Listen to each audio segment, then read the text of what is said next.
안녕하세요. 저는 50대 여자입니다. 제게는 세상 그 무엇보다 소중한 사람이 있습니다. 너무너무 소중해서 흔히들 눈에 넣어도 안 아프다고들 하죠. 목숨과도 바꿀 수 있고 아무리 큰 돈을 준대도 세상을 준대도 바꿀 수 없는 나의 소중한 사람, 바로 제 아들입니다. 제 아들과 얽힌 특별한 일들이 있는데 이 기적과도 같은 일이 너무 특별해서 서툴지만 한자 한자 적어봅니다. 내 아들 동현이를 생각하면서요. 저는 좀 이른 나이에 결혼을 했습니다. 저희 아버지는 동네에서 유명한 한의원을 운영하셨습니다. 우리나라에서도 손꼽히는 꽤 큰 시장 근처에 한의원이 있었던지라 손님이 아주 많았습니다. 어머니는 주부이셨는데 종종 아버지 병원에 가셨습니다. 아버지한테 간식도 싸다 드리고 도시락도 싸다 드리고 가서 청소도 하면서 손도 보태었습니다. 어릴 때부터 어머니 손잡고 한의원에 자주 갔으니 그곳에 오는 많은 손님을 봤습니다. 단골 손님 중에는 저를 알아보시는 손님들도 많이 계셨죠. 한의원에는 다양한 손님들이 많이 오셨습니다. 발목이나 손목, 허리 등을 삐끗해서 침을 맞으러 오시는 분들도 계셨고, 어린아기 한약을 지으러 오시는 분, 부모님 녹용을 맞춰드리러 오시는 분, 사고가 나서 진찰과 치료를 위해 오시는 분들 등 많은 분이 계셨죠. 그 사이에서 원장님의 외동딸이었던 저는 인기 스타였습니다. 저희 아버지 덕에 아픈 허리가 다 나으셨다는 분도 계셨고, 소화가 잘 된다고 하셨던 분도 계셨고, 변을 잘 보게 되셨다는 분도 계셨죠. 그런 말씀들을 한마디씩 하시면서 제게 캔디나 과자 등을 주셨습니다. 그래서 아버지 한의원을 가는 것이 재밌었습니다. 아버지도 제가 가면 엄청 좋아하셨습니다. 손님이 많아서 올해는 못 배웠고, 밖에서 손님들을 만나는 시간이 더 길었지만, 잠시라도 아버지 얼굴을 보는 것이 좋았습니다. 많은 사람들을 고쳐주는 아버지가 멋진 영웅처럼 여겨져서 뿌듯한 기분까지 있었습니다. 아버지는 한의원에, 저는 외동딸이었으니 솔직히 집안이 부유했습니다. 집에 일하신 아주머니도 계셨고요. 비싼 옷들도 많이 입었고 초등학교도 좋은 학교를 다녔습니다. 하지만 초등학생 때의 저는 부모님에게 그런 공주 대접을 받는 것은 좋았지만 공부는 영 흥미가 없었습니다. 외우는 것도 잘 못했고 계산도 썩 잘하는 편은 아니었죠. 그냥 평범한 수준이었습니다. 하지만 부모님은 제가 공부를 못하는 것에 대해서 크게 신경을 쓰지 않으셨습니다. 우리 딸은 그저 건강하게만 자라렴. 이 아빠가 우리 딸 하고 싶은 거 다 하고 살 수 있게 더 열심히 노력할게. 요즘 말로는 딸 바보라고들 하죠. 저희 아버지가 바로 그 딸 바보였습니다. 사실 그럴 만도 했습니다. 아버지는 형제가 총 4분이 계셨습니다. 모두 다 남자였죠. 그 옛날에 아들 넷이라니 저희 할머니가 얼마나 뿌듯하셨겠어요. 그런데 마냥 좋지만은 않았던 게 아버지가 어렸을 때 집이 많이 가난하셨다고 하더라고요. 다 무너져가는 집에서 할머니, 할아버지까지 총 6식구가 살았는데 다들 잘 먹는 남자들이니 먹는 걸로 엄청 싸웠다고 하셨습니다. 그리고 그 중에 저희 아버지가 막내였거든요. 그러니 항상 모든 것이 마지막 순이었죠. 먹는 것을 먹어도 제일 꼴등으로 남은 부스럭이나 먹고 어딜 가더라도 못 가거나 제일 꼴등으로 가셨답니다. 공부도 별다를 게 없었다고 하더라고요. 첫째 큰아빠는 어찌저찌 대학교까지 가게 되었고, 둘째 큰아빠는 고등학교 중퇴 후 취업, 셋째 큰아빠도 고등학교 중퇴 후 취업하셨다고 했습니다. 이러는데 어떻게 저희 아버지가 공부를 더 할 수 있었겠어요? 애초에 고등학교에 진학하는 것조차 포기하려고 하셨답니다. 그런데 평생을 그렇게 사는 게 너무 억울하셨대요. 큰아버지들도 매일 아버지를 구박하고 무시하고 그러셨다더라고요. 그래서 아버지는 오기가 생기셨고 17살의 나이에 집에서 나오게 되셨답니다. 그때부터 혼자 힘으로 일하고 돈 벌면서 공부를 했고 검정고시 시험을 보고 대학교 갈 수 있는 입학 자격 검정고시까지 합격하셔서 대학교에 가셨다고 하셨습니다. 줄줄이 다 적기도 어려울 만큼 아버지는 많은 일들을 하셨고 갖은 고생 끝에 원하시던 꿈을 이루신 거였습니다. 그리고 그 끝내 의사가 되신 거였고, 저희 어머니랑 결혼해서 한 푼 두 푼 모으시고 병원 개원까지 하게 되신 거였죠. 그래서 저희 부모님 나이가 친구들보다는 좀 많았습니다. 30대 중반에 낳으셨는데 요즘엔 보통이 30대 중반에 출산을 하곤 하지만 제가 태어났을 때만 해도 그 정도면 나이가 많으신 거였죠. 아무튼 이런 부모님 밑에서 저는 자랐습니다. 어릴 때부터 아버지가 고생했던 과거의 이야기들을 수도 없이 들었지만 가슴에 팍 꽂히진 않았습니다. 초등학생이었으니까요. 그저 부모님에게 사랑받고 부유하게 자란 외동딸이었습니다. 그랬던 저희 집이, 그랬던 저의 인생이 완전히 뒤바뀌게 된 시점이 있었습니다. 제가 막 중학교 올라갔을 때였습니다. 아버지가 그때 등산을 자주 다니셨습니다. 뭐 등산이 아니더라도 워낙에 밖으로 자주 나가시던 분이셨습니다. 주말 되면 저와 어머니와 함께 낚시도 가셨고, 계곡에도 놀러 가고, 바다도 구경 가고, 공원도 가고 그러셨죠. 매일같이 답답한 병원에만 계셔서 그런지 그런 자연을 느끼는 것을 굉장히 좋아하셨던 분이셨습니다.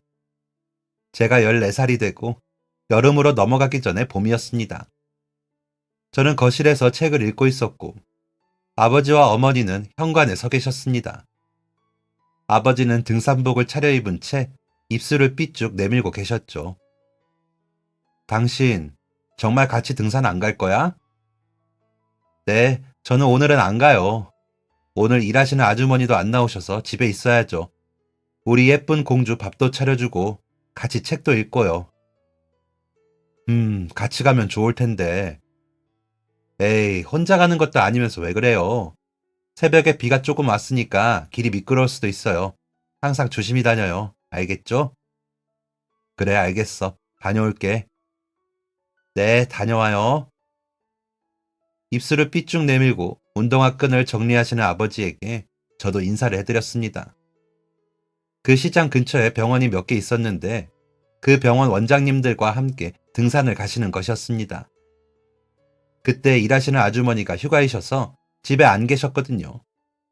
그래서 어머니께서 저를 혼자 두고 나가시는 것이 마음에 걸려서 아버지 혼자 보내신 거였습니다. 그리고 아버지는 그날 산에서 추락을 하셨습니다. 늦은 오후 그 소식을 알게 되었고 어머니는 정신을 잃으셔서 아버지와 같이 산에 가셨던 아저씨들의 도움을 받아 병원으로 급히 가게 되셨습니다. 그날 밤 늦게까지 아버지를 찾는 구조 활동이 진행되었습니다. 저는 병원에서 어머니 손을 꼭 잡고 아버지의 소식을 기다리는 수밖에 없었습니다. 다음날 아침이 되어도 깜깜무소식. 어머니는 겨우 정신을 차리셨습니다. 그리고 그날 오후 아버지를 찾을 수 있었습니다. 아버지를 찾았지만 우리는 아버지를 만날 수 없었습니다. 아버지는 우리를 다시 만날 수 없는 하늘로 떠나버리셨습니다. 그날부터 모든 것이 바뀌었습니다. 집에서 일하시는 아주머니를 다시 볼 일은 없었습니다. 가정부를 쓸 만큼의 여유가 없어졌으니까요. 어머니는 아버지의 한의원을 정리하셨습니다. 저의 외할아버지가 원래 가구를 만들던 분이셨습니다. 어머니가 17살 때 외할머니가 돌아가셨고 외할아버지가 어머니를 곱게 키우셨습니다. 그리고 어머니가 결혼하시고 아버지가 병원을 차리게 된 후에 할아버지는 돌아가셨다고 들었습니다. 그리고 어머니는 저처럼 외동이셨습니다. 그래서 아버지가 떠난 후 기댈 친정도 하나 없었습니다. 또한 어머니가 하실 수 있는 일도 없었습니다. 아버지가 돌아가시던 날 함께 산에 올라가셨던 주변 병원 선생님들께서 저희가 딱 했는지 좀 도와주셨습니다. 어머니가 일도 할 수 있게 병원에 자리를 내주기도 하셨고 식재료 같은 걸 소소하게 나눠주시면서 저희를 챙겨주셨죠. 그 덕에 저와 어머니가 조금 더 버틸 수 있었던 것 같습니다. 하지만 저희는 곧 그 동네를 떠나게 되었습니다. 그럴 수밖에 없었습니다. 저희의 집을 잃게 되었거든요. 아버지가 개원하시면서 대출을 좀 받으셨는데 아버지가 돌아가신 후에 그 큰 돈을 갚을 능력이 없었습니다. TV에 나오는 것처럼 집안에 빨간 딱지가 막 붙어 있는 거 있잖아요. 저희 집이 그랬습니다. 그 빨간 딱지들이 100개는 넘게 집에 붙어 있는데 너무 무서웠습니다. 모든 것을 잃은 저와 어머니는 전혀 모르는 동네에 거처를 잡게 되었습니다. 그때부터 어머니는 온갖 일을 하기 시작하셨습니다.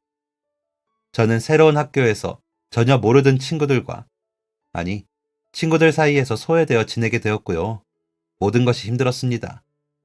아마 어머니도 많이 힘드셨을 겁니다.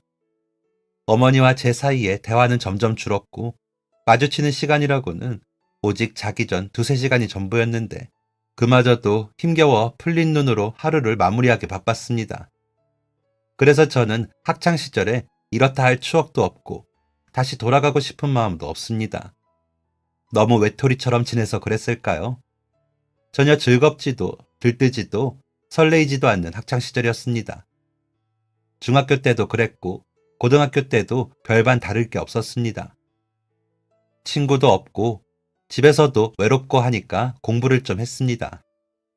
그 동네에서 괜찮다고 하는 상업고등학교에 가게 되었고 거기서는 외국어 공부를 곧잘 했습니다. 그래서 참 감사하게도 졸업 후 곧바로 한 회사에 취직을 할 수 있었습니다. 수출 수입하는 회사였는데 제가 했던 업무는 보통 전화로 미팅 날짜 잡거나 회의 준비하거나 컴퓨터도 좀 다루고 외국 거래처랑 통화도 하는 그냥 이것저것 다 했던 것 같네요. 영업팀과 기획팀 그 중간 어디였던 것 같습니다. 그렇게 2년 일하다가 운 좋게 비서실로 올라가게 되었습니다. 사장님과 관련된 일만 하면 되는 거라서 전부 다 편하기도 했고 구두 신고 뛰어다닐 일도 없어서 좋았습니다. 그리고 그렇게 일을 하다가 한 운명의 짝을 만나게 되었습니다. 제가 다녔던 회사가 규모가 작진 않았거든요. 회사 경비 겸 안전요원 같은 사람들이 2~3명씩 교대로 근무를 했었습니다. 당연히 사장실 근처도 오갔고 여러 번 마주치게 되었죠. 하는 일은 회사 내 안전을 책임지는 역할이었는데 그 사람들이 앞에 지나갈 때면 항상 담배 냄새가 진하게 나서 코를 콱 막곤 했습니다. 그런데 딱 한 사람, 그 사람이 지나갈 때는 이상하게 담배 냄새가 전혀 안 나더라고요. 처음에는 단순히 신기했는데 정말 담배를 안 피는 걸까 궁금했습니다. 제가 무슨 정신이었는지는 모르겠지만 갑자기 무슨 용기가 나서 그 남자한테 말을 걸게 되었습니다. 여기서 일하신 지 오래되셨나요? 아니요. 1년 좀 안 되었나? 그런데 왜 그러세요? 그렇구나. 냄새가, 아니, 향기가 좋아서요. 그런가요? 감사합니다. 흡연을 안 하시나 봐요? 네. 아버지가 폐암으로 돌아가셔서. 너무 쓸데없는 이야기를 했죠. 죄송해요. 그럼 수고하세요. 그게 그 남자와의 첫 대화였습니다. 그리고 저는 여기서 뭔가 동질감을 느꼈습니다. 아버지가 없다는 것. 거기서 나와 같은 사람이구나 라고 생각을 했습니다. 아마 그전부터 관심이 있었기에 별거 아닌 이 말에서 호감을 느끼게 된 거였겠죠. 그날 이후로 저희는 마주치면 종종 대화를 하게 되었습니다. 저보다 3살 많은 그 남자는 군대를 다녀오고 바로 그 회사로 들어오게 되었다고 했습니다. 어머니와 단둘이 살고 있다는 것도 알게 되었고 자판기 커피를 한 잔 뽑아놓고 커피가 다 식을 때까지 대화를 나누기도 했습니다. 남자는 어머니의 건강이 좋지 않아서 평일에는 회사에서 경원으로 일하고 주말에는 음식점 주방에서 일을 한다고 했습니다.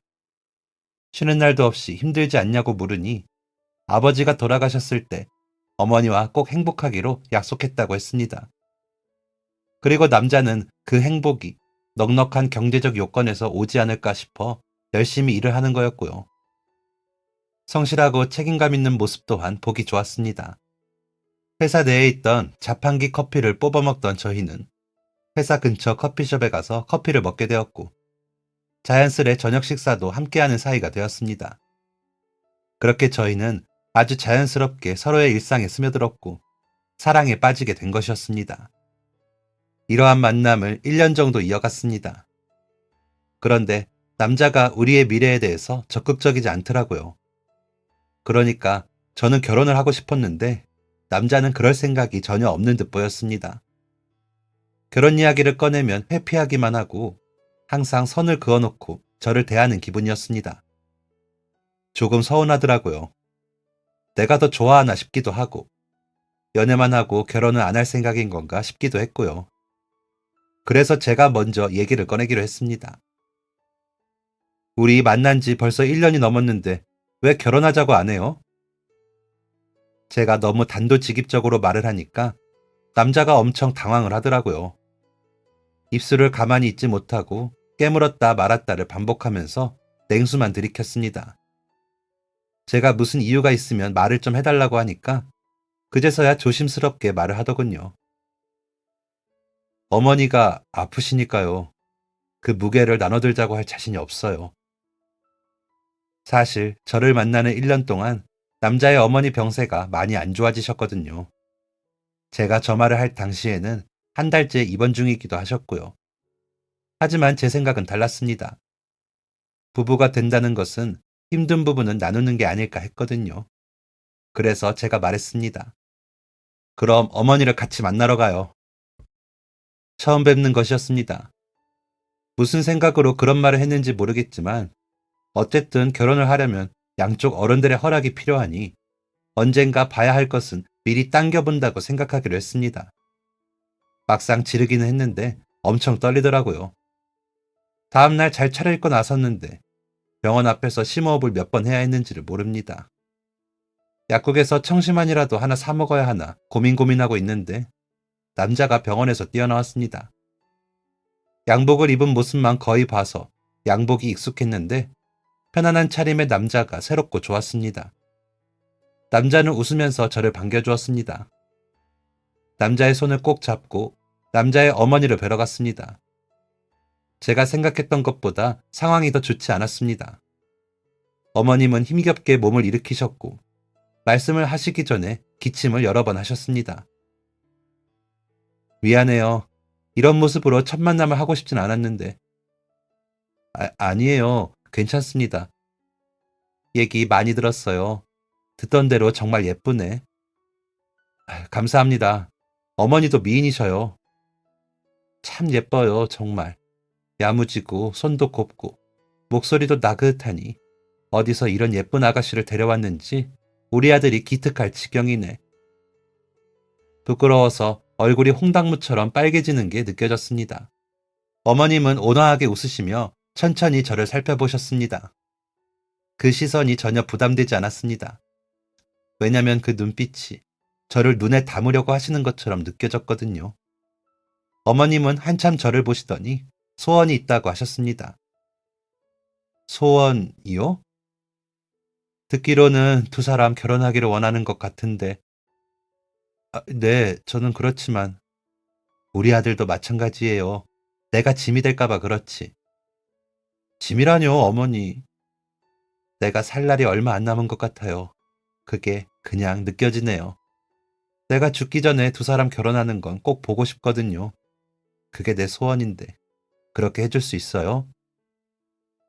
저희의 결혼 허락을 너무나도 배려 깊게 말씀하시며 허락하시는 겁니다. 저는 꼭 그렇게 하겠다고 했습니다. 남자의 고민이 덜어지니 저희는 빠른 속도로 결혼 준비를 할 수 있었습니다. 저희 어머니한테도 인사를 드리고 식장도 알아보고 드레스도 고르고 참 꿈같은 하루들이었습니다. 기적이라도 일어나려는 것처럼 시어머니의 건강 상태가 호전되어서 같이 혼주 한복도 맞추러 갈 수 있었습니다. 6개월이라는 짧은 시간 동안 결혼 준비를 하면서 저희의 사이는 더욱 돈독해졌습니다. 터무니없이 큰 금액에 헛소리가 나오기도 했고 마음대로 되지 않는 상황에 애를 쓰기도 했지만 저희는 잘 극복해 나갔습니다. 둘 다 넉넉한 상황도 아니었고 어디 비빌 곳이 있는 것도 아니었기에 최소한의 금액으로 수준에 맞는 결혼식을 하자는 것도 마음이 맞았고요. 비록 결혼식은 소소하게 준비했지만 저희의 사랑은 결코 소소하지 않았습니다.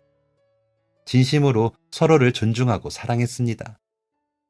노력에 노력을 더한 결혼식이 치러졌고 양쪽 혼주석에는 저희의 소중한 어머니들이 자리하셨습니다. 평소에 결혼식에 대한 로망이 있진 않았습니다. 그저 누구나 하는 것이 아닐까 하는 막연한 생각이었습니다. 하지만 막상 해보니까 정말 행복하더라고요. 살면서 언제 그렇게 많은 사람들한테 축하를 받아보겠나요? 꿈 같은 행복한 시간 후에 저희는 제주도로 신혼여행을 다녀왔습니다. 그리고 신혼여행에서 돌아온 지 일주일이 지났을 때 상태가 좋아지셨다고 믿었던 시어머님이 갑작스럽게 세상을 떠나셨습니다.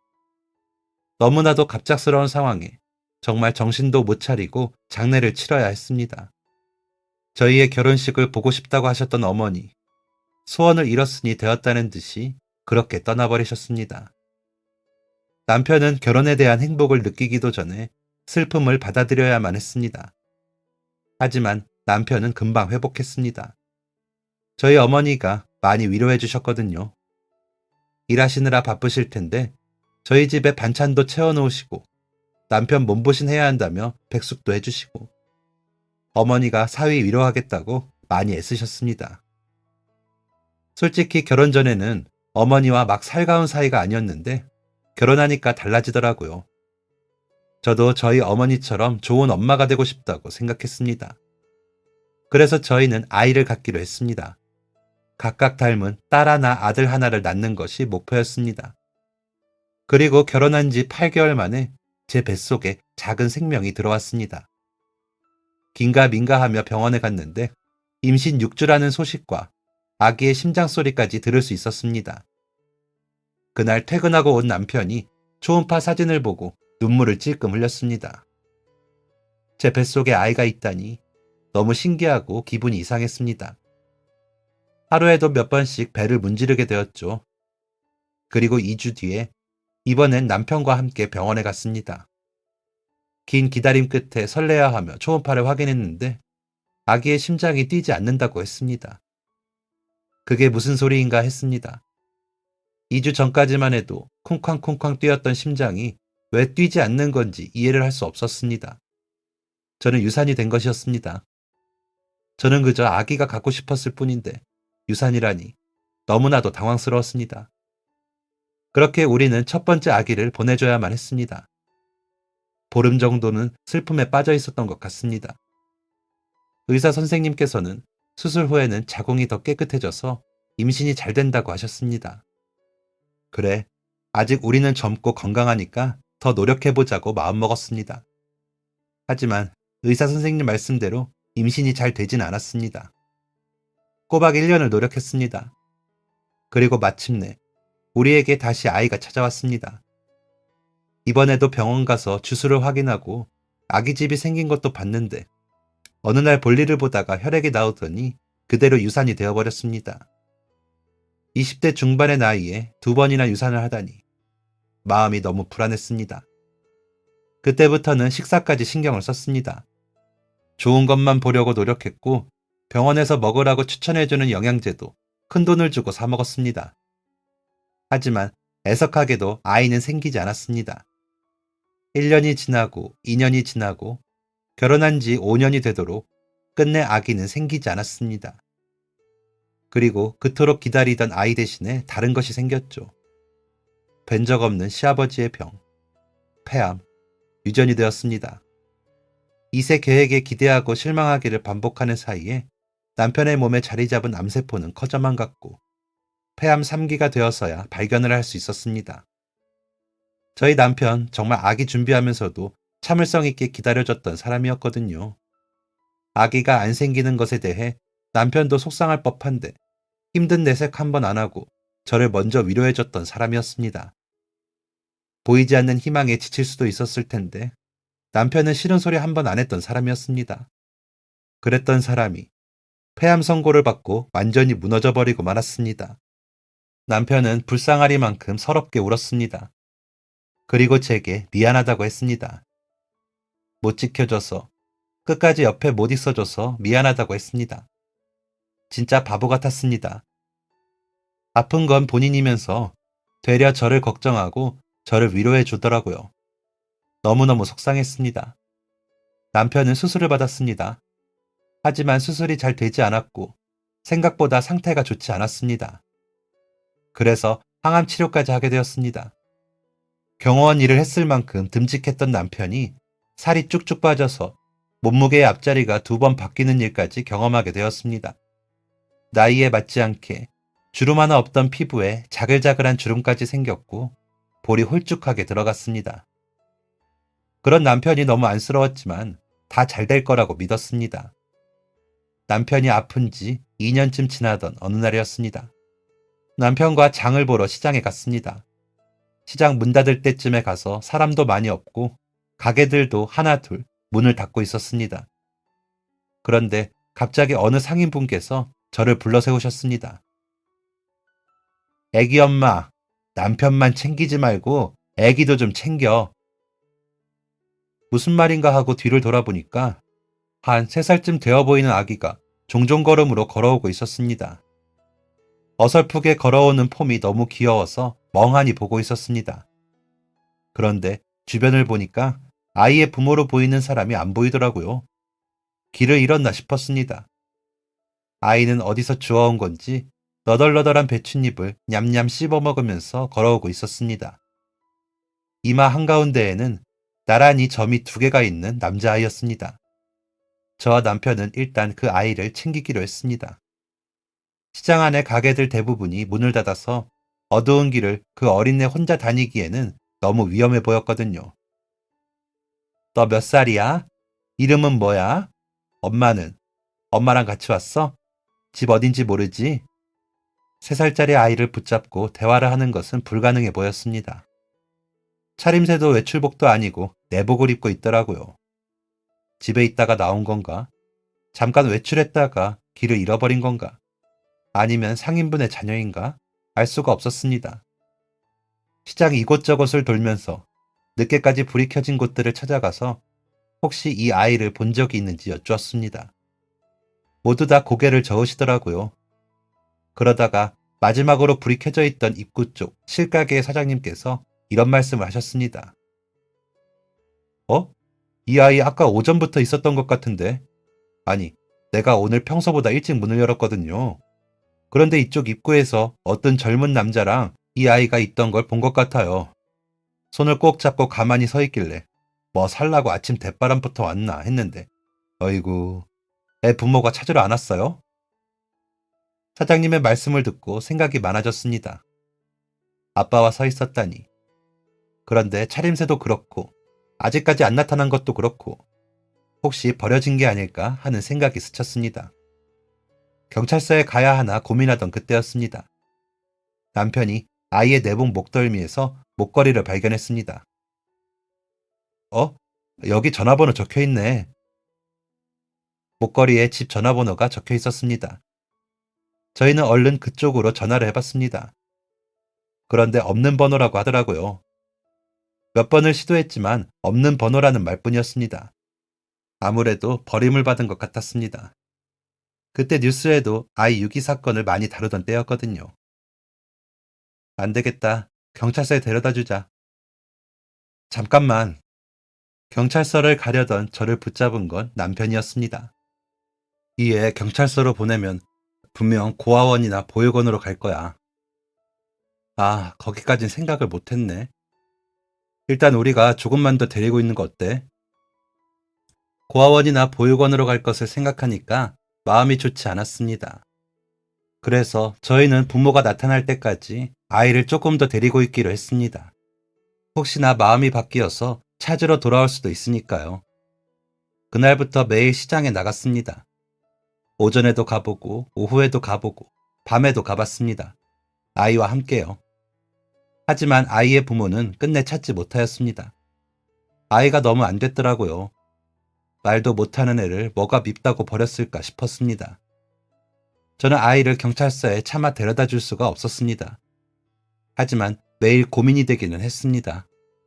그러던 어느 날이었습니다. 아이를 데려온 지 보름이 되던 날이었습니다. 남편이 갑자기 각혈을 하며 쓰러졌고 급히 병원으로 이송되었습니다. 저는 아이의 손을 꼭 붙잡고 그 뒤를 따랐습니다. 남편의 상태는 좋지 않았습니다. 사실 이전부터 가느다란 목숨을 늘리고 늘리던 상황이었습니다. 의사 선생님께서는 이러다가 언제 쓰러져도 이상하지 않을 거라 하셨는데 그날이 그렇게 빨리 올 줄은 몰랐습니다. 정신을 잃은 남편은 사경을 헤매다가 결국 그날 밤을 넘기지 못했습니다. 냉랭한 새벽의 공기처럼 남편은 차갑게 식어버렸습니다. 하나밖에 없던 내 편이 그렇게 가버렸습니다. 시어머니도 돌아가셨지. 친정어머니도 저 결혼하고 2년 뒤에 사고 나서 돌아가셨거든요. 유일한 내 가족이자 내 편이었던 남편이 떠나버렸습니다. 혼자가 되었다는 것에 너무 서럽고 무서워서 조문객들한테 제대로 응대도 못하고 울기만 했습니다. 그런데 그때 저를 위로해주던 작은 손이 있었습니다. 바로 시장에서 만난 그 아이였습니다. 작은 아이가 뭘 안다고 내내 제 옆에 꼭 붙어서 저를 지켜줬습니다. 입에 오물거리던 과자가 조금 남으면 나눠줄 줄도 아는 아이였습니다. 너 나랑 같이 살래? 그렇게 버림받은 그 아이와 혼자가 된 저는 가족이 되었습니다. 남편이 죽고 저와 아이는 다른 동네로 이사를 했습니다. 새로운 집에서 새롭게 시작하고 싶었습니다. 이사 후 한동안은 아이와 붙어 있었습니다. 작은 아이를 두고 어디를 나갈 수가 없겠더라고요. 당연히 일도 못했습니다. 그래도 마냥 실수는 없어서 동네 아주머니들 쫓아서 손으로 하는 소일거리들 도와서 푼돈을 벌곤 했습니다. 남편이 살아있을 때 나중을 위해 모아두었던 돈이 있었거든요. 나중에 아이 태어나면 아이를 위해 쓰기로 했던 돈이었습니다. 저도 일했고 남편도 일했으니 그게 꽤 모여져 있었습니다. 하지만 쓰는 건 정말 금방이더라고요. 게다가 새로운 식구가 생겼으니 준비할 것도 많았습니다. 몇 달을 그 돈으로 살고 손부업 쫓아다니며 하다가 도저히 이대로는 안 되겠다 싶었습니다. 그래서 그때부터 아이를 맡기고 일을 다니기 시작했습니다. 저는 이전 회사에서 일했던 경력이 많았으니까 당연히 취업이 잘 될 줄 알았거든요. 그런데 오히려 경력이 많은 애엄마는 잘 안 써주더라고요. 좋은 자리 올려줬다가 애 때문에 배신한다나 뭐라나. 안 그래도 아이 때문에 일할 수 있는 시간이 제한되어 있어서 일자리를 고르기도 까다로웠는데 참 난감했습니다. 그렇게 거의 한 달 동안 일자리를 구하고 다니다가 옆 동네에 있는 직원이 5명 정도 되는 작은 회사에 격리로 들어가게 되었습니다. 매출이 큰 회사도 아니었고 특별한 이슈도 없던 회사라서 조용히 매일 반복적인 일만 하면 되었습니다. 일하는 시간도 짧았고요. 그만큼 급여가 적긴 했지만 이만한 것이 있겠나 하는 마음으로 일했습니다. 아이를 키우는 모든 것이 서툴렀습니다. 저는 아이를 제 밑으로 호적에 올렸습니다. 등본을 떼어보면 제 밑에 아이의 이름과 주민번호가 나오는 것이 신기했습니다. 육아를 단 한 번도 해보지 않았던 제가 육아를 하는 것은 당연히 서툴렀습니다. 기저귀 사이즈를 몰라서 잘못 사는 일도 있었고 예방접종에 대한 지식도 없었고 이해할 수 없는 행동들이 너무 많았고 아이가 하는 말은 처음에 하나도 못 알아들었습니다. 육아하면서 밤에 혼자 눈물을 훔친 날이 얼마나 많은지 모릅니다. 그래도 내가 책임지기로 한 이상 이 아이는 내 아이니까 어떻게든 잘 키워보자고 생각했습니다. 혼자서 일하고 살림하고 육아까지 하는 일상은 너무나도 벅찼지만 아이가 저를 보며 웃어주고 저를 안아주고 저를 믿어줄 때면 갑자기 없던 힘도 솟아나는 기분이었습니다. 점점 제 인생에서는 아이는 없어서는 안 될 존재가 되어갔습니다. 아이는 금방금방 자랐습니다. 분명 말도 못하던 3살 때 만났는데 어느새 초등학생이 되었죠. 저는 아이에게 제가 엄마라고 했습니다. 어릴 때 자신이 버려졌다는 것을 알면 얼마나 상심이 크겠어요. 말하더라도 나중에 성인이 되어서 말을 할 생각이었습니다. 아이는 정말 착하게 자랐습니다. 자라면서 이마에 있는 2개의 점도 점점 커지더라고요. 혹시나 싶어서 병원에 데려갔는데 아무 문제는 없다고 했습니다.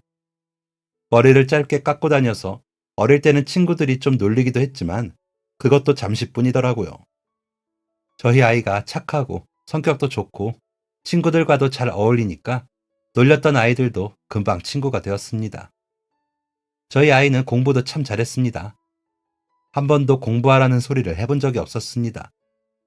제게 운명처럼 와준 아이였고 그저 그 아이가 건강하게 저와 함께 있어주기만 해도 좋을 것 같았거든요. 어머니와 아버지가 사고로 돌아가시고 시어머니도 아프셨고 남편까지 아프다가 죽었으니 그냥 건강하게 자라주기만 하면 좋겠다고 생각했습니다. 그래서 공부를 못해도 아무 상관이 없었고 시험에서 몇 개를 틀려온들 아무렇지도 않았죠. 초등학생 때는 받아쓰기에서 빵점을 맞기도 하고 구구단도 늦게 외우고 그랬습니다. 그랬는데 중학교 가서는 갑자기 반에서 1등을 하더라고요. 아이가 학교 끝나고 집에 오면 방에서 공부를 하긴 했는데 그렇게 잘하는 줄은 몰랐습니다. 중학생 때 내내 반에서 1등 아니면 2등을 하고 전교에서도 10등 아래로 떨어진 적이 없으니까 애가 진짜 뭐가 되려나 싶더라고요. 그러면서 갑자기 교육비에 대한 부담이 확 느껴졌습니다. 부담이라기보다는 책임감이었죠. 이 애가 뭔가 하고 싶을 때 내가 도와줄 능력이 있어야겠다는 책임감이요. 그래서 투잡을 시작했습니다. 그때까지는 그냥저냥 먹고 사는 수준이었거든요. 작은 빌라에 둘이 살면서 배는 채울 수 있을 정도였습니다. 적금 아주 조금 넣고 있었고요. 애 학원이라도 보내줘야겠다 싶어서 퇴근하고 아르바이트를 다녔습니다. 주말에는 아이와 시간을 보내야 하니까 평일 저녁밖에 시간이 안 되더라고요. 매일 퇴근하고 3시간씩 청소일을 했습니다. 평생을 사무직에 있었던지라 청소일이 힘들었지만 적응하니까 또 할만하더라고요. 힘들 때면 아들 사진 꺼내보면서 힘을 냈습니다. 그렇게 노력해서 아들 중3 되던 해부터 대형 학원도 보내줬습니다. 진짜 뿌듯하더라고요. 또 아이가 너무 좋아하니까 저도 더 기분이 좋았습니다. 고등학교 가서도 공부를 곧잘 하던 저희 아이는 교장 선생님 추천서까지 받아서 4년제 대학에 원서를 집어넣었습니다. 그리고 아주 보기 좋게 합격을 했더랬죠. 엄마, 나 합격했어요. 내가 열심히 공부해서 얼른 졸업하고 엄마 호강시켜줄게요. 듬직한 우리 아들이 두 팔로 저를 꽉 안아주면서 얘기했습니다. 제가 하나의 생명을 이렇게 멋지게 키워내다니 참 뿌듯했습니다. 그 무렵부터 저는 백화점 마트에서 일을 하게 되었습니다. 나이가 많이 차서 더 이상 제가 앉을 자리가 없더라고요. 뭐 별 수 있겠나요? 아이 학비 벌려면 가리지 않고 일하는 수밖에 없었죠. 아들 군대도 보내고 대학까지 졸업하고 꼬박 6년을 백화점 식품관에서 일을 했네요. 아들은 졸업하고 곧바로 인턴 생활을 시작했습니다. 대학 생활 내내 착실하게 공부도 잘했고 과대까지 했던 아들이었습니다. 저와 다르게 리더십 있는 성격에 포부도 크고 항상 자신감이 넘치는 아이였습니다. 제 아들이었지만 정말 잘 컸다 생각했죠. 이제는 어엿하게 사회생활까지 하니까 정말 다 키웠다고 생각했습니다. 그토록 내게 아이가 생기지 않은 이유가 지금의 아들을 만나기 위해서가 아닐까라고 생각했습니다. 하지만 이 행복 또한 그리 오래가지 않았습니다.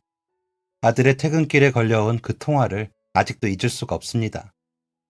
저는 백화점에서 아직 일을 하고 있었고 마감이 얼마 남지 않은 상황이었습니다. 그때 아들에게 전화가 왔습니다. 제가 일하고 있을 때는 전화를 잘 안 하던 아이라서 웬일인가 생각하며 전화를 받았습니다. 전화를 받자 팔이 너무 아프다며 비명을 지르던 아들. 전화기 너머로 들려온 아들의 목소리는 처참했습니다.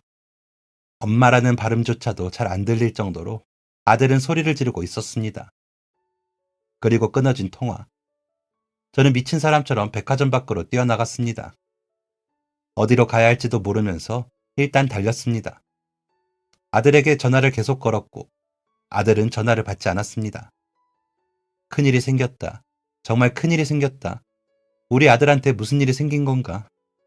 눈에서는 눈물만 줄줄 흘러내렸습니다. 20분을 정처 없이 뛰었고 아들한테 전화만 수십 통을 했습니다.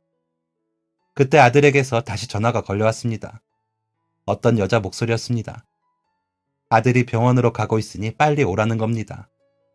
곧장 택시를 타고 병원으로 가면서 가슴을 치며 울었습니다. 무슨 일이 생긴 건지 정확하게 알 수는 없는 상황이었지만 평상시에 소리 한 번 안 지르는 아들이 그렇게 전화를 걸었다는 것은 정말 큰일이 생긴 것이 틀림없었습니다. 응급실의 상황은 TV에서나 볼 법한 상황이었습니다. 병원 침대를 끌고 이리저리 뛰어가는 간호사들, 의사 선생님의 외침, 여기저기 빨간 자국들, 이 안에 우리 아들이 있다니 다리가 덜덜 떨렸습니다. 곧 아들을 찾은 저는 그 자리에서 주저앉고 말았습니다. 아들은 피로 범벅이 된 침대 위에 누워 있었습니다. 간호사가 보호자냐며 다가왔고 간호사인지 의사 선생님인지 두어 명이 더 다가와서 아들이 빨리 수술을 해야 한다고 설명을 늘어놓았습니다. 글자가 빼곡한 종이 몇 장을 다 읽을 작정이었습니다. 저는 펜을 잡고 아무데나 사인을 하며 제발 빨리 우리 아들을 살려달라고 했습니다. 그렇게 아들은 수술방에 들어갔고 저는 나라라도 잃은 사람처럼 멍하니 아들을 기다리기만 했습니다. 아들은 퇴근길에 신호등에서 교통사고를 당한 것이었습니다. 다친 것은 아들뿐만이 아니었습니다. 사고의 원인인 오토바이 운전자와 연달아 부딪힌 두 대의 차량 주인과 같이 차에 타고 있던 사람들까지 크게 다쳤다고 했습니다. 이제 막 사회생활 시작하려는 우리 아들이 뭔 죄를 지어서 그리 큰 사고를 당하는지 정말 속상해 미칠 지경이었습니다. 계속 울기만 했습니다. 남편이 떠났을 때보다도 더 많이 울었습니다. 저희 아들은 그 사고로 한쪽 팔을 잃었습니다. 매사에 긍정적이고 욕심도 많고 밝은 우리 아들이 완전히 무너졌습니다. 남편이 폐암 선고를 받고 무너졌던 것처럼 아들도 완전히 무너져 버렸습니다. 이번엔 저도 위로할 힘조차 없었습니다. 저도 너무 속상했습니다. 이 어린 것을 대체 왜 차라리 내 팔을 가져가지 싶었습니다. 병원에 있는 동안 아들과 그저 멍했습니다. 식사 시간이 되면 다 큰 아들에게 밥을 먹여줬고 다 큰 아들 세수를 시켜주고 치료를 고통스러워하는 아들의 남은 한 손을 꼭 잡아주었습니다. 그땐 정말 모든 걸 다 포기하고 싶은 마음이었습니다. 입이 떡 벌어질 만큼 큰 돈이 나온 병원비를 봤을 때도 무념무상했습니다. 삶에 대한 의지가 조금도 없었습니다. 그러던 어느 날, 날이 너무 좋아서 아들하고 산책을 나갔습니다. 저희는 병원 공원을 말없이 걸었습니다. 한참 걷다가 벤치에 앉았습니다.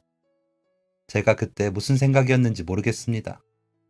뭐 아무 생각이 안 들 때였으니까 그런 말을 했던 거인지도 모르겠네요. 훈아, 너 사실 내 아들 아니야. 아들은 천천히 제 쪽으로 고개를 돌렸습니다. 놀랐는지 눈이 엄청 커져 있었습니다.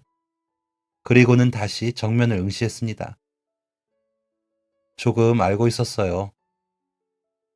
아들 말로는 혈액형이 이상했답니다. 고등학생 때 알게 되었다더라고요. 저는 혈액형이 O형인데 아들은 AB형이었거든요. 그런데 학교에서 배우기로는 O형한테서 AB형이 절대 나올 수 없더랍니다. 그때부터 뭔가 이상했대요. 어쩐지 생김새도 안 닮았고 태어났을 때 사진이 하나 없는 것이 이상했다더라고요. 참 혈액형 때문에 제 아들이 아니라는 것을 알게 되었다니 그건 정말 예상치 못한 일이었습니다. 그런데 왜 엄마한테 아무 말 안 했어?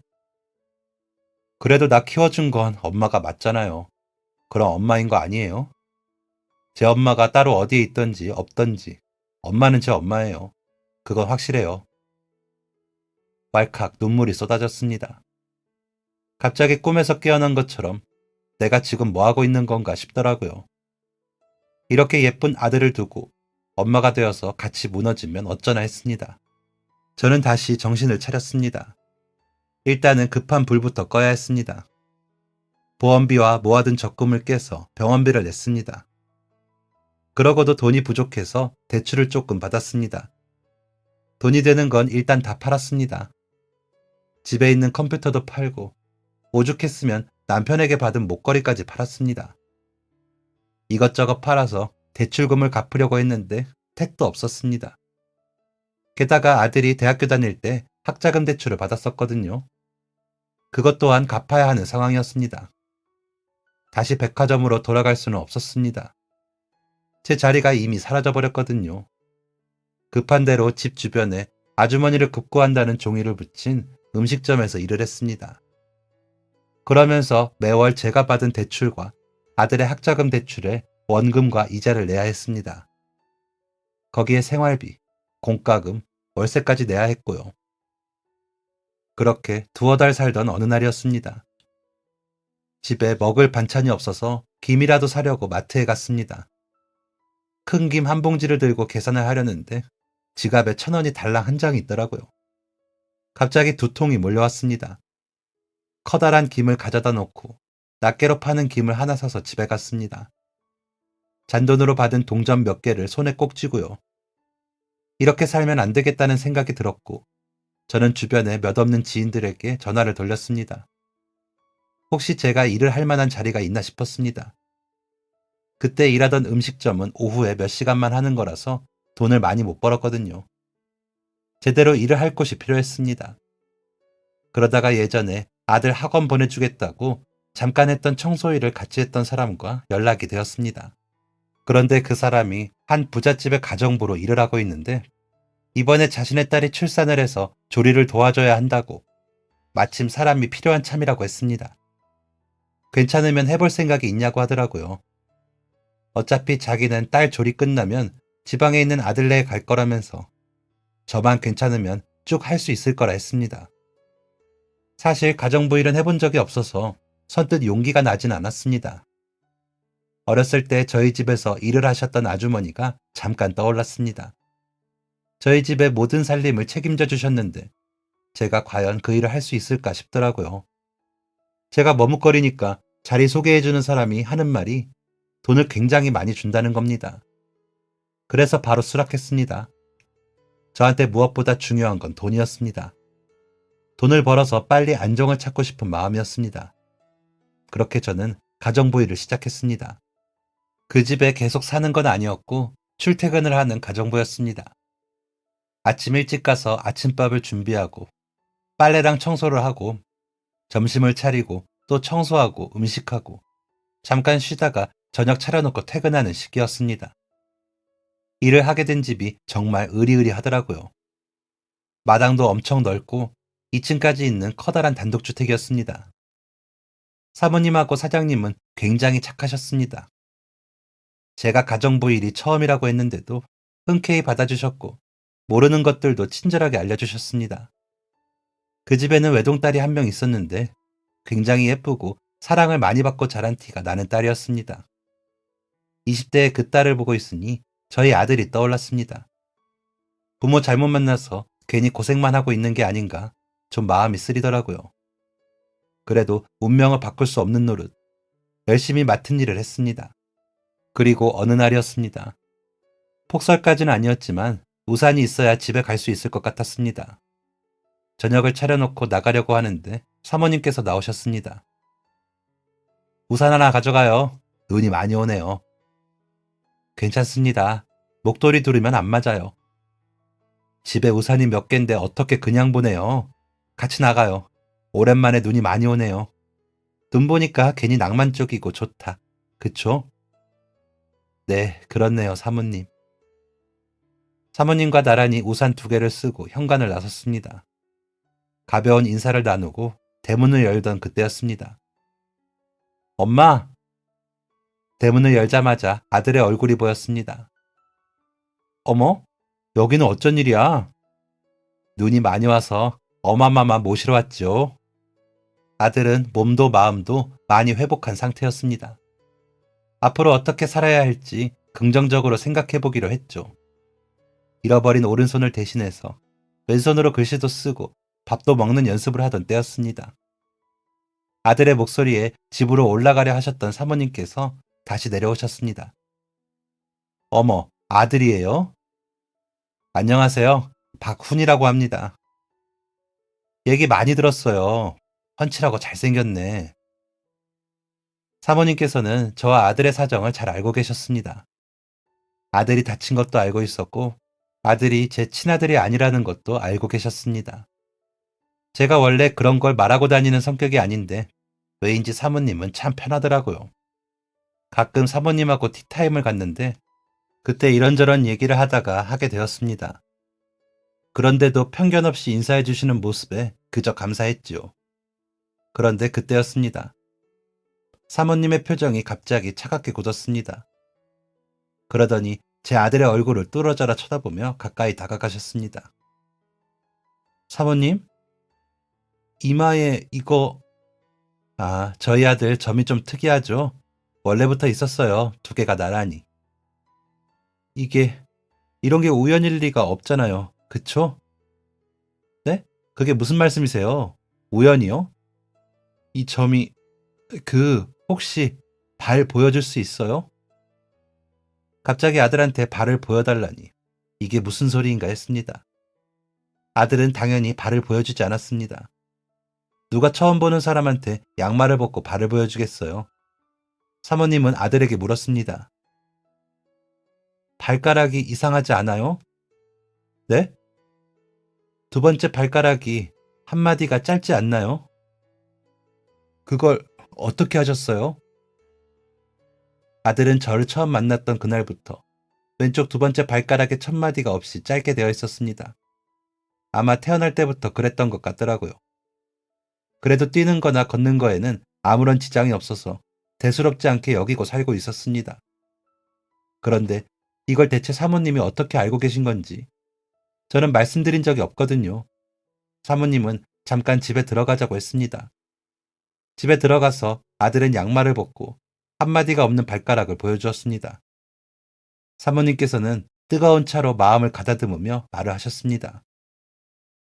내가 오래전에 아들을 잃어버렸어요.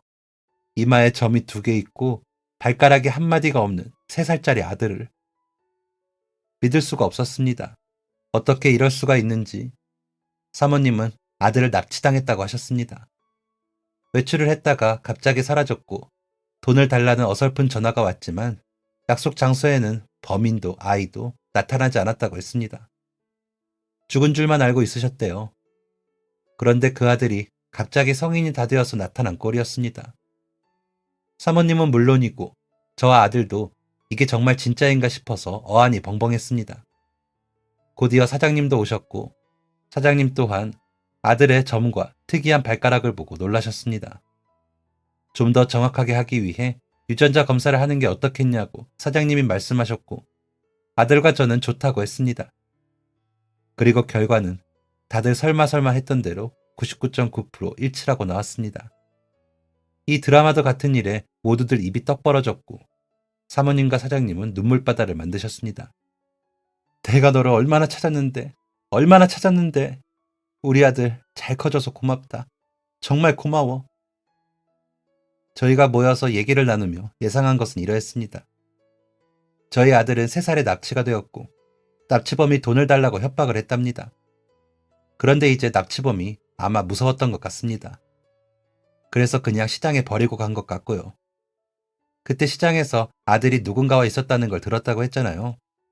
그 남자가 납치범이 아니었나 추측하고 있습니다. 그리고 제가 아들을 시장에서 발견했던 날이 납치범이 돈을 가지고 나오라고 했던 날과 일치하기도 했고요. 납치범이 말한 약속 장소와 아들이 있던 시장도 그리 멀지 않은 곳이었습니다. 그런데 이상한 것은 목걸이에 있던 전화번호였습니다. 분명 없는 번호라고 나왔었거든요. 저는 그 목걸이를 버리지 않고 고이 간직하고 있었습니다. 그리고 그 목걸이를 사모님에게 보여드렸죠. 그러니까 엄청 놀라시더라고요. 전화번호가 예전 집 번호와 한 자리만 다르다는 겁니다. 아마 목걸이가 만들어졌을 때 번호가 잘못 적힌 것 같은데 모르고 채우고 다닌 모양이더라고요. 그 전화번호가 잘못되었을 줄 누가 생각이나 했겠어요. 이렇게 복잡하고도 억울한 상황으로 아들은 사모님 댁에서 제 곁으로 오게 된 것이었습니다. 사모님과 사장님께서는 아들을 잘 키워줘서 너무 고맙다고 하셨습니다. 정말 너무 고마워요. 우리 아들이 좋은 엄마를 뒀네요. 아, 그렇다고 해서 아들을 빼앗을 생각은 절대 없으니까 안심하세요. 그래도 뭔가 살해는 하고 싶은데 받아주시면 감사하겠어요. 살해를 하고 싶다던 사모님과 사장님께서는 저와 아들이 살 아파트 한 채를 선물해 주셨습니다. 이렇게 큰 살해가 어디 있나. 이걸 진짜 받아도 되는 건가 싶었는데 살해는 여기서 끝나지 않았습니다. 두 분은 저희를 위해서 일자리까지 만들어 주셨습니다. 사장님께서는 중소기업 회장이셨는데 다방면으로 많은 사업을 하고 계셨거든요. 그 중에 저는 이 나이에 회사 경리팀 총괄 매니저로 들어가게 되었고 아들은 전공을 살려서 마케팅팀에 들어가게 되었습니다. 너무 급작스럽게 벌어진 상황에 얼떨떨하기만 한데 사장님과 사모님께서는 부담 갖지 말라며 이렇게라도 해야 마음이 편하다고 하시더라고요. 고민하던 아들과 저는 회사에서 각자의 자리에서 좋은 실력을 보여주는 걸로 보답하자 했습니다. 아들이 한쪽 팔의 힘을 보여주겠다며 자기만 믿으라고 하더군요. 다시 밝아진 아들을 보니까 너무 좋습니다. 그리고 이렇게 아들에게 다시금 희망을 주고 용기를 주신 사모님과 사장님에게도 그저 감사할 따름이고요. 솔직히 언젠가 아들의 친부모님이 나타나서 저를 외면하면 어쩌나 옛날부터 많이 생각했습니다. 제가 이번에 그 얘기를 하니까 아들이 펄쩍 뛰더라고요. 그런 게 어딨냐고. 낳아준 엄마도 엄마고 키워준 엄마도 엄마라고 합니다. 그리고 자기는 키워준 엄마가 더 소중하다고 하네요. 뭐 말이라도 너무 고맙고 뿌듯합니다. 인생에 참 많은 가족들이 사건 사고를 겪어서 한때는 내가 문제인가 생각하기도 했거든요. 이제는 그런 생각 안 할 수 있도록 좋은 일만 가득했으면 합니다. 모두 행복하고 건강하기만 바랄 뿐입니다. 지금까지 사연 들어주셔서 감사합니다. 사연이 재밌으셨다면 구독과 좋아요를 눌러주세요. 감사합니다. 안녕히 계세요.